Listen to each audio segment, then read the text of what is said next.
Hey everybody, hope y'all doing well tonight. It is Thursday, May the 21st, I think. But I live in Rock Hill, South Carolina, and if y'all have been watching the news anywhere in this area, or looking at the social media post about a human skull was found in the crawl space of a property on Oakland Avenue this week. That's what this video is about. Most of y'all probably know that I own a real estate company and I have been in real estate like 20 years, roughly. So I was actually in Charleston whenever the news broke about this. And so my son and I, we both, run my company and been in real estate a long time. And we're scratching our head. Like, how did this skull get in the crawl space of this property? If you go and watch the news stories, which I will post something at the very end of this video, I hope I can do this right, to kind of give you some information, and you can go and look at these other news stations and read about it, or go on some other social media accounts. You can go and see videos about it, okay? Well, the skull was found on Tuesday. The property had recently been sold in February. It was sold from an attorney to an attorney in February.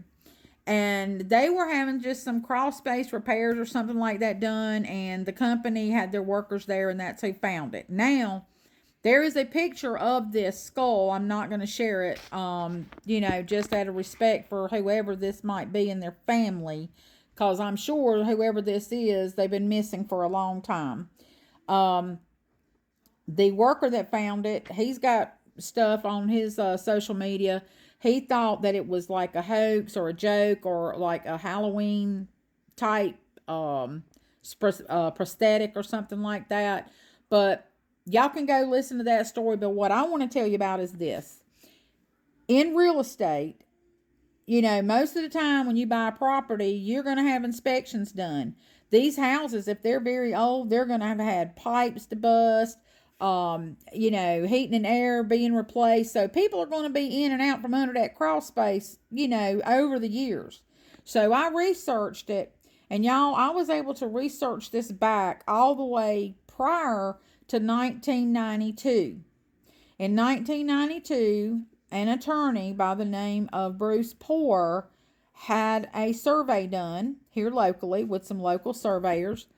And he was actually, his company, his attorney's office was located there. I think it's 306 Oakland Avenue, Rock Hill, South Carolina.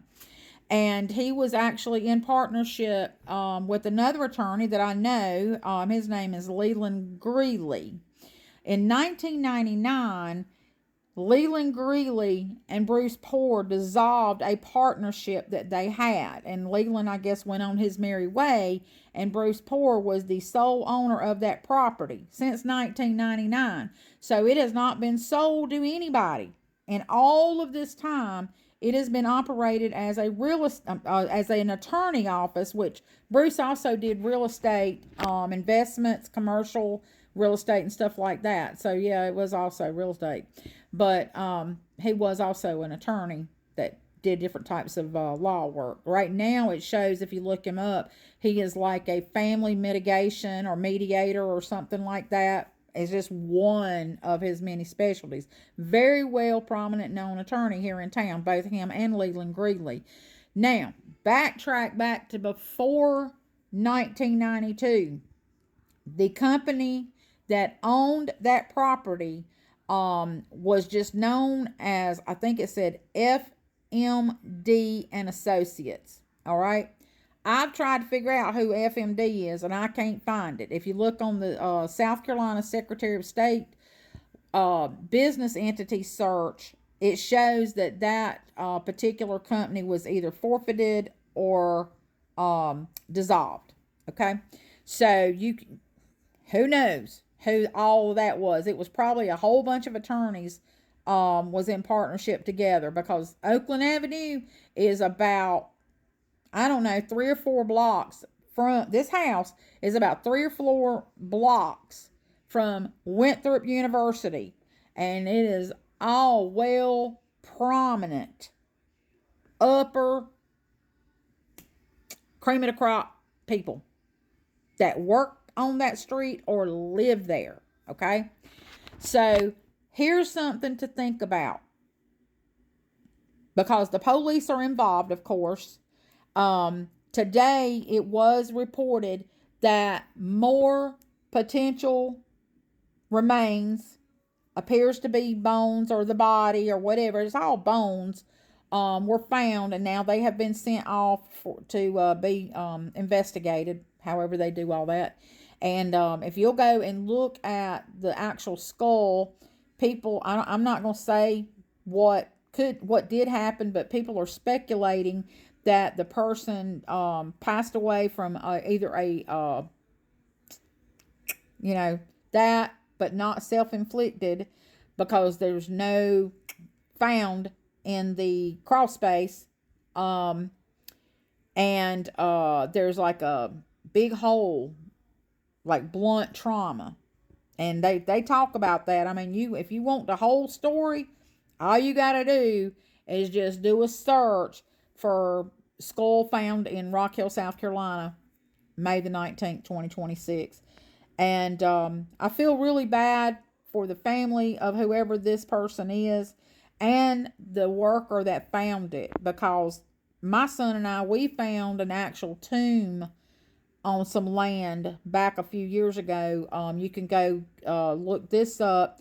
The news people did a story on it for me, because I was trying to find who the family was, because there were no markers or anything. It was just this huge, go look it up, it was this huge thing sitting on top of the ground, and there was actually someone in it, okay, but it was concrete. And if you go look up realtor finds 60-year-old tomb, Rock Hill, South Carolina, that was me. And so I was interviewed for that, and so I know how traumatic it was for us to find that on 22 acres of land that the owner didn't know, have no clue that this tomb was on top of the land. It kind of looks like the ones like in Charleston, where because of the the waves and how the flood, the tide and everything comes in and flooding and stuff, they have all those graves on the top of the ground in those big vaults or whatever. But it's different everywhere you live, and that's just kind of how it is here on the in South Carolina. But one thing to think about, if somebody owned that property since before 1992, because that house was probably built back in the 50s or the 60s, but it is a brick house. It's really pretty on the outside. When you get an animal up under your house in the crawl space that crawls under there and they pass, they do get smelling kind of funky, right? Wouldn't you think if there was a human remains up under that house all these years, why has not anybody smelled that odor? That's what I'm wondering. But I hope they find out who it is, and hope they find out what happened. And I'm glad they found it. I believe in the Bible there's a story about Cain and Abel. The brothers, one of them killed the other one. Go read the story. It's in Genesis in the Bible. And the brother that was alive was asked, what'd you do? Because the blood of that person is screaming out from the ground. What was done in the dark is now coming to the light with this one. Check it out.